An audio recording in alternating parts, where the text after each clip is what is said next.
দশমী ঘাটে প্রবেশ করছেন। আমি প্রত্যেক দর্শনার্থীদের অনুরোধ রাখবো, যারা ডিভাইডারের উপর দাঁড়িয়ে আছেন আপনারা গাছের মধ্যে হেলান দেবেন না। আপনাদের দায়িত্ব আমাদের এই সুন্দরটাকে টিকিয়ে রাখার জন্য। অনেকে দেখতে পাচ্ছি গাছে ধরে বা গাছগুলি এখনো নরম রয়েছে, তাই জোরে চাপ করলে নষ্ট হয়ে যেতে পারে। আপনারা এই গাছের মধ্যে হেলান দেবেন না।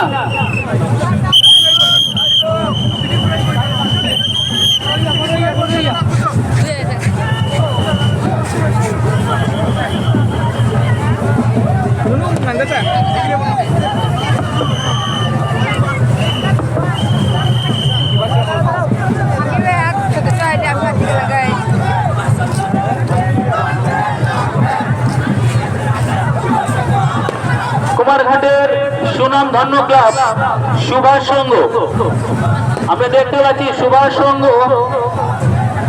একটি মনোরম কার্নিভেল নিয়ে আমাদের দশমী ঘাটে প্রবেশ করছেন।